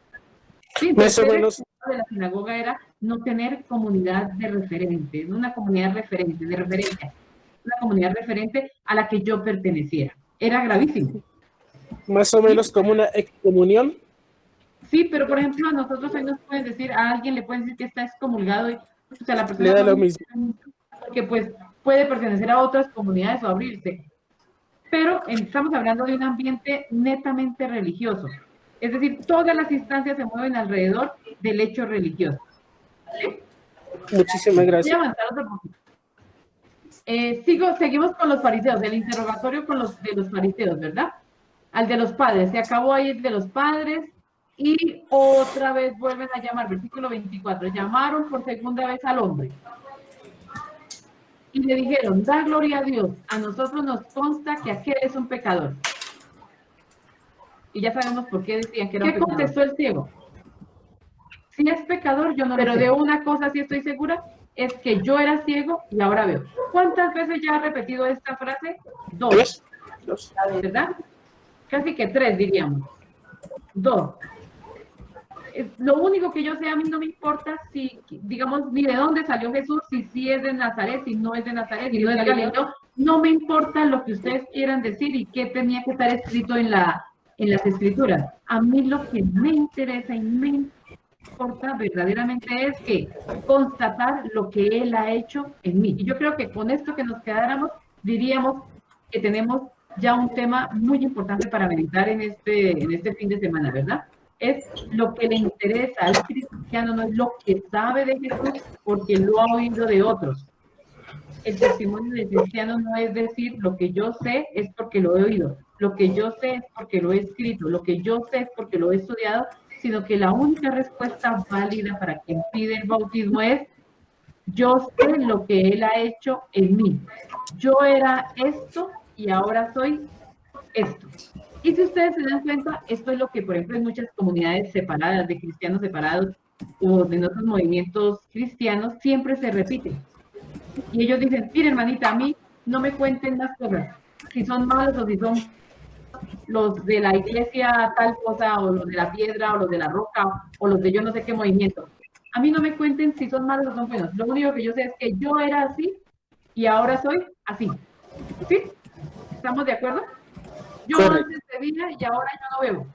Yo antes fumaba y me malgastaba el dinero y hacía todo lo que quería y ahora yo no lo hago. Es decir, lo que cuenta verdaderamente es el testimonio de lo que el Señor ha hecho en nosotros y que se nota, porque es que pasar de ser ciego a ser alguien que ve es algo que se nota. Sigo avanzando acá. Señora. Le contestaron: tú naciste lleno de pecado, volvemos al tema con el que iniciamos, y quieres darnos lecciones, y lo expulsaron. Esta partecita es importante. ¿Dónde resultó el nuevo seguidor de Jesús? Fuera de la sinagoga. ¿Sí? Era expulsado. Y esto es prácticamente lo que va a pasar a los primeros cristianos. El que opta por seguir a Jesús es expulsado de la sinagoga. Y pues este hombre lo va a subir. Porque ahí empieza ahora ya en el versículo 35 el encuentro entre Jesús y él. Oyó Jesús que lo habían expulsado y cuando lo encontró es como si lo hubiera buscado, ¿verdad? Le dijo: ¿crees en el Hijo del Hombre? Y aquí tenemos otro título más que se suma a Jesús, que se lo da él mismo. Y es el título de Hijo del Hombre, ese es el que habíamos puesto en rojo. En rojo. Porque llevamos varios titulitos. A ver, el primer título en rojo que colocamos fue: es un hombre. Segundo título: es un profeta. Y tercer título: es el Hijo del Hombre. ¿Verdad? O sea, vamos con títulos cristológicos. Contestó: ¿quién es Señor para que crea en él? Y Jesús le dijo: lo has visto. Es decir, volvemos a lo que estábamos diciendo hace un momento. Lo único que vale es que yo he visto y lo que yo he sentido, lo que yo he vivido en mi ser. Por aquí hay una Camilo se ha unido. ¿Se había ido, Camilito? Bueno. ¿Cuál de los dos? Camilo Enrique. Está hablando contigo. ¿Cómo? Pues solo ¿qué responde el ciego? La conexión. Ya, y es prácticamente con lo que va a terminar el texto. Va a terminar con una profesión de fe. Respondió: creo, Señor, y se postró ante él. O sea, todo ese itinerario, todo ese caminar, todo lo que ha acontecido va orientado ¿hacia dónde? Hacia la profesión de fe del cielo. Y nosotros vemos todo un proceso, es todo un Pueden proceso silenciar el bautismal. micrófono, es que no se escucha. ¿Quién habla? Francisco. ¿Alguien hablaba o no? Ya. Micrófono Francisco, para es por poder lo que escuchar bien porque suena el perro ladrando. Ok. Es el perro, pobrecito, por allá, que ya es la hora de ir a almorzar. Jesús dijo: he venido a este mundo para un juicio, para que los ciegos vean y los que vean queden ciegos. Es decir, aquí viene algo interesante y es: Porque Nosotros podríamos decir, ¿quiénes ven? Los que creen que saben. ¿Quiénes son los ciegos? Los que no saben. Según el saber fariseo, ¿cierto? El conocimiento de la ley por el conocimiento, no por la experiencia. Y Jesús les va a decir, miren, es que en este caso, el que no conoce, conoce, porque lo va a hacer desde la experiencia y es el que va a ver. Pero el que siempre ha dicho, nosotros sabemos, van a quedar como ciegos, porque el conocimiento desde el intelecto no le va a servir para nada en este momento y va a quedar prácticamente como ciego, ¿verdad? Algunos fariseos que se encontraban con él preguntaron, ¿y nosotros estamos ciegos? Les respondió Jesús, si estuvieran ciegos, no tendrían pecado. Pero como dicen que ven, su pecado permanece. Entonces, ¿dónde está el pecado? Porque todo eso era alrededor del pecado, ¿verdad? Desde el inicio es quién pecó, Jesús es un pecador, este hombre es un pecador, el ciego era un pecador, no puede dar lecciones, y al final termina otra vez con el pecado. Y Jesús va a decir, ¿dónde está el pecado? El pecado está en no querer ver. ¿Sí? En no querer ver, pero en no querer ver con los ojos de la fe. Le respondió Jesús, si estuvieran ciegos, no tendrían pecado. ¿Por qué? Porque vamos a unir aquí en este momento ciego y conocimiento.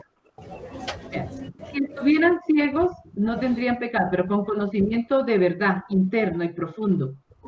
Pero como dicen que ven y que saben mucho con el conocimiento, digamos, del intelecto nomás, entonces su pecado permanece. Resumiendo, podríamos decir, ¿quiénes son los que están aptos para el encuentro con el Señor y los que están aptos para una experiencia espiritual? Aquellos que no creen que tienen mucho saber, sino que lo que necesitan es experimentar quién es Jesús en su vida.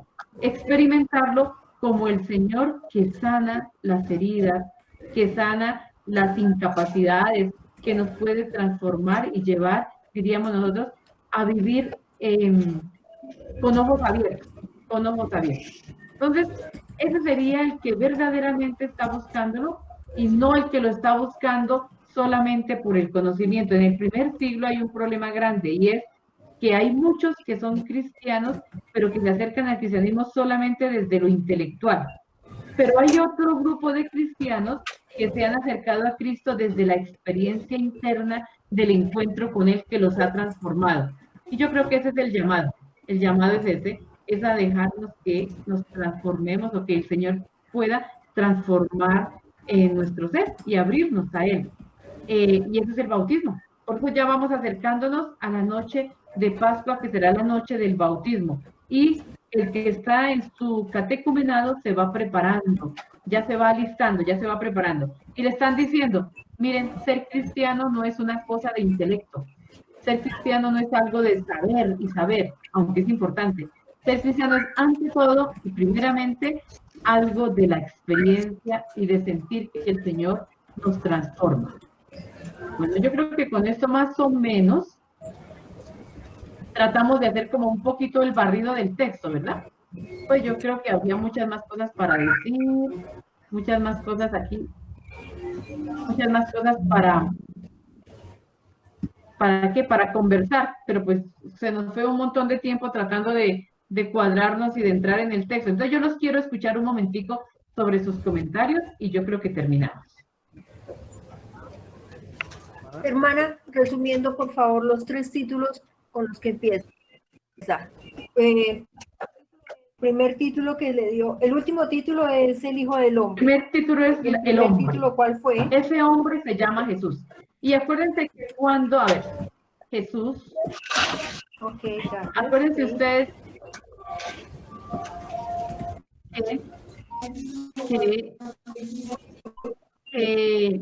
que para nosotros en Cristología, cuando uno utiliza el nombre de Jesús, se está refiriendo al hombre que vivió, que nació, que vivió y murió, el hombre histórico. Pero cuando nosotros empleamos el término Señor, que es con el que termina prácticamente el ciego, o el término Cristo, estamos haciendo profesión de fe de la divinidad de Jesús. Entonces, como que el texto nos va llevando por un recorrido desde la humanidad de Jesús hasta la divinidad de Jesús para terminar diciendo, creo, Señor, ¿no? Creo, Señor.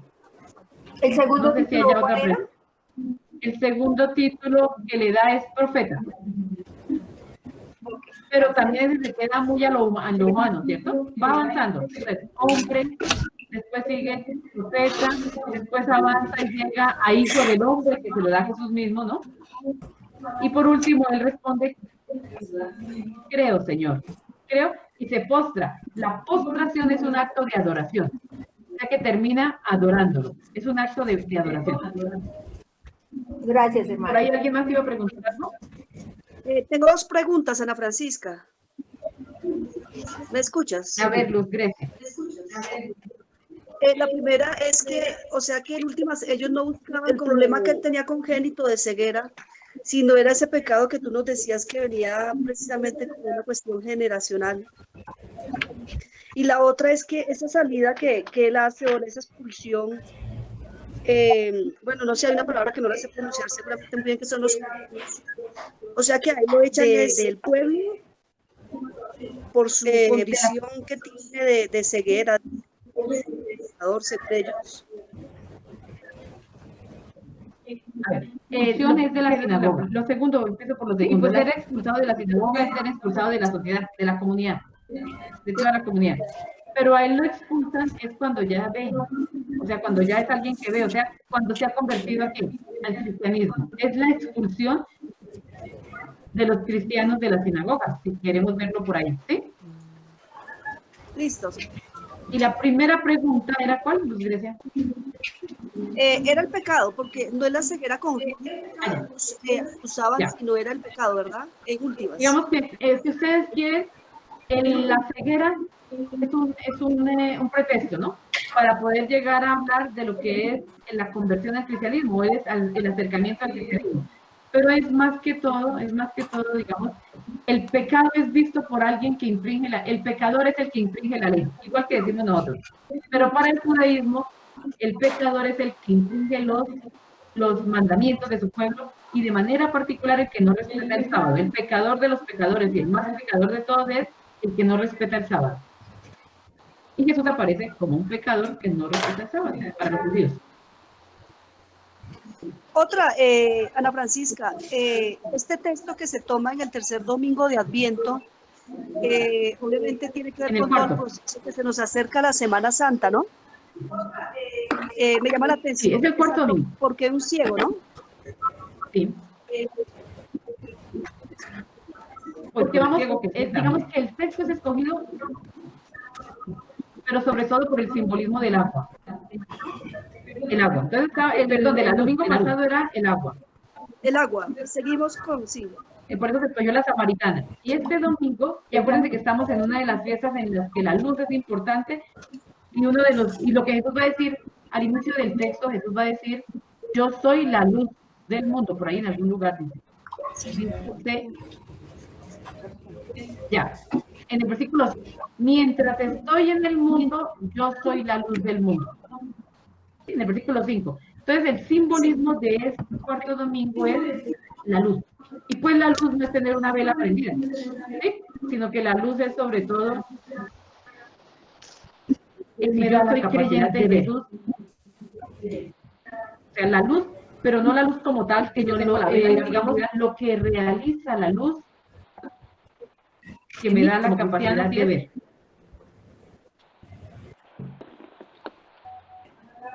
A ver, ¿alguien más quiere opinar? Hermana Francisca. Señor. Se decía que sí, si teníamos algún... A mí me parece también interesante lo del saber y el mismo signo de la ceguera que el hombre experimenta y puede ver. Es tan interesante la fe, el conocimiento, tener conocimiento, porque esa nos da una luz a nivel racional y debe pasar a la experiencia. Veo como una unión perfecta en esas dos situaciones. No se puede dejar una y la otra. juntas armonizarse para que realmente se dé el milagro de la conversión. Sí.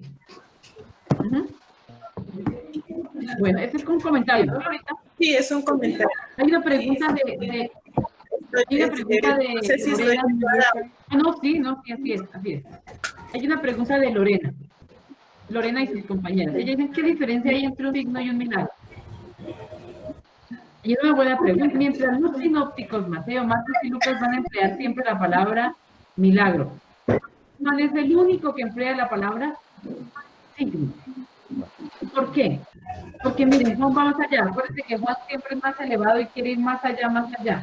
Entonces, cuando yo tengo un signo, detrás del signo yo tengo que ver el significado, ¿cierto? ¿Sí me escuchan? Detrás del signo yo debo ver el significado. Señora. Por ejemplo, yo tengo mi cruz, es un signo. El significado no es cruz, sino que el significado es lo que ella representa.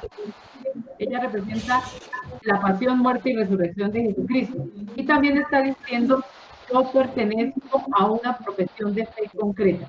Entonces, yo voy más allá del signo para ir al significado. Y es mucho más elevado, diríamos nosotros, que hablar de signo es hablar de algo más alto, más grande. Pero mientras yo digo milagro, un milagro se entiende como algo que ocurre que se sale de lo normal, ¿sí? Algo que ocurre que se sale de lo normal o que se sale del ciclo normal y que puede estarme manifestando por una fuerza superior. Pero yo a veces en los milagros me puedo... Si yo solamente veo el hecho que se va a salir de lo normal, por ejemplo, que el agua que yo tengo aquí se me transforme en vino, eso nunca va a pasar, ¿cierto? Se me va a transformar en vino, si yo quisiera que se me transformara en Coca-Cola o en otra cosa, pero nunca se me va a transformar, ¿cierto? Entonces, por allá hay unas que les fascina la Coca-Cola. Entonces, no se les va a transformar en Coca-Cola y digamos que entonces yo estoy esperando a que ocurran milagros cada rato. Y en todo. Pero si yo veo el agua y digo, el agua es un signo de vida, el agua me está hablando más, ¿sí? Mucho más.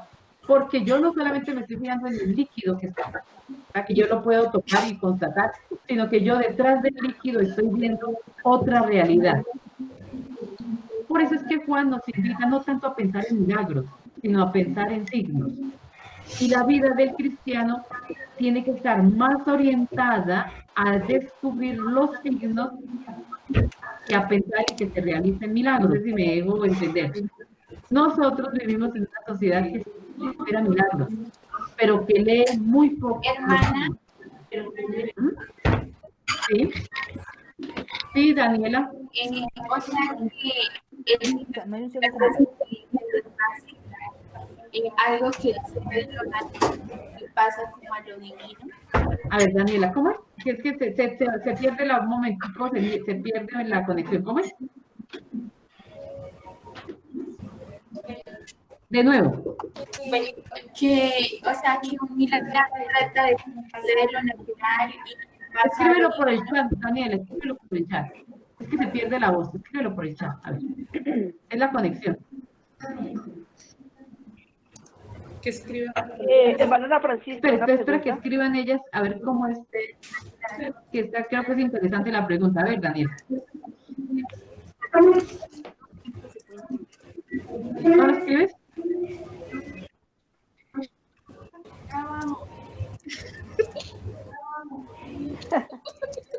¿Ya lo están escribiendo?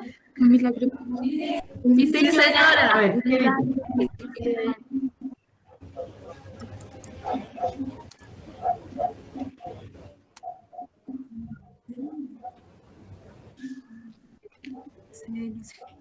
Silencio. O léelo, Daniela, que a ver si se arregló la conexión.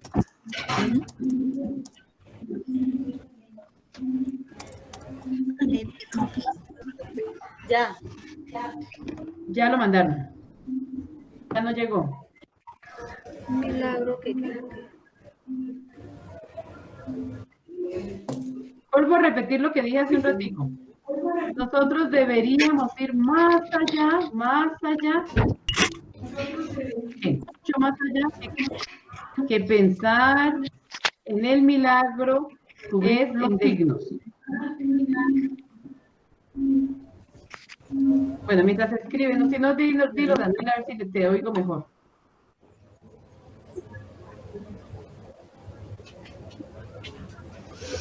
Daniela. Señora, Que el chat tampoco llegó. Ya. Hermana, ¿un milagro es algo que excede lo natural y pasa a lo divino? Sí, un milagro es cuando una realidad se transforma, ¿cierto? Pero hay, por ejemplo, por eso para el judaísmo tienen mucho cuidado con el milagro, porque ellos dicen, a veces es la misma naturaleza que obra y nosotros queremos hacerlo pasar como un milagro. Quizás por eso es que Juan no emplea la palabra milagro, sino la palabra de signos, que más milagros tenemos que leer los signos. Aunque pues nosotros en el lenguaje común y corriente unimos signos de punto también con milagros. Pero es principio de que todo lo que acontece, por ejemplo, está lloviendo, que milagro, no, es más. Y que hay que aprender a leer los signos. Aunque sí, los milagros nos llevan a ver lo divino, sí señora. Bueno, yo creo que si no hay más comentarios, vamos como terminando. Gracias. Y nos reunimos dentro de... O sea que debemos decir que este texto es por sus signos y A través de Sí, es un texto escatológico. Es un texto escatológico que nos lleva a pensar en las cosas últimas, acuérdense, pero ni siquiera tan escatológico. Es un texto que se tiene que centrar en el valor de la vida bautismal. Es un texto bautismal. Bautismal, listo. Ustedes van a encontrar textos que son eucarísticos. Este sería un texto bautismal, es un texto de iniciación a la vida cristiana. Ya. Es decir, hermana. Sí, ok. Dentro de 8 días vamos a trabajar el texto. ¿Alguien hablaba? Solo quería clarificar se puede afirmar que es mejor ir a través de los signos lo divino. ¿Eso dijo? Vamos a conectar, ya está terminando. ¿Cómo, Glorita? No entendí bien. Mira, quería clarificar si afirmas que es mejor vivir a través de los signos lo divino. Sí, los signos tienen que hablar, los signos son importantes, porque nosotros a veces vivimos esperando milagros, pero tenemos muchos signos, y los signos es donde tenemos que leer la manifestación de Dios. Por ejemplo, lo que está pasando ahorita en el mundo. Mientras estemos esperando un milagro de sanaciones y de que todo esto se arregle el asunto, quién sabe cómo va a ser, no lo sabemos, de que si haya un milagro, no sabemos. Pero más bien deberíamos estar leyendo el signo. ¿Sí? O sea, eso es verdad. Ajá. ¿Qué hay detrás de eso? No esperando un milagro, porque nos podemos quedar esperando el milagro, pero más bien leamos el signo, ¿qué hay detrás de eso? Y creo que eso es importante. Bien, entonces dentro de 8 días vamos a tener la resurrección de Lázaro, que está en el capítulo 11 de San Juan. Hay que meterlo verdaderamente en el texto y no perder tanto tiempo dándole vueltas, porque voy a opcionar dando otras animaciones. Entonces yo creo que el texto de la resurrección de Lázaro, pues vamos a tener un tema también interesante para trabajarlo aquí el próximo viernes. Entonces, pues espero que esto sea una ayuda, que nos pueda ayudar a reflexionar en el texto y a meditarlo y a trabajarlo también y aplicarlo a Muchas gracias. nuestra vida como bautizados. Un abracito para todos y es la una. Ana Francisca, muchas gracias. Yo me quedo en casa, ¿y tú? Bueno, nos vemos A todos una feliz tarde. Muchas gracias. Dios los bendiga y por favor cuídense todos. Igualmente. todos, cuídense. ¿Sí? Chao, gracias. Muy Un amable. abrazo. Gracias. Chao. Un abrazo, Ana Francisca, gracias. Chao, Chao a Lucrecia. todos. Bueno, Hermana, que estés bien. Buen fin de semana. Hasta luego, hermano. chao, Camilo, creo que habló Camilo. Hasta luego, Rosa María, gracias. Hasta luego, hermana. hermana, Hasta la gracias. próxima. Muchas gracias. A la próxima. Chao. Chao, Dios la Elisa. bendiga, hermana. Chao. Chao. Feliz tarde. Chao, chao. Chao, hermana. Muchas gracias. Chao, gracias. Chao, hermana Francisca. Nos vemos en el almuerzo. Nos vemos en el almuerzo. Chao. Bonito el coro. Chao. Ya tengo hambre, chao. Apaguen, apaguen. Chao. Chao, chao. ¿Y la presidenta no se ha ido?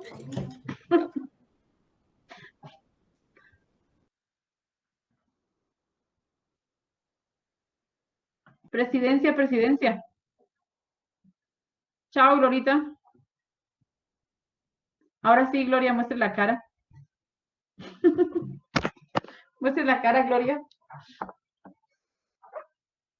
Hola. Hola.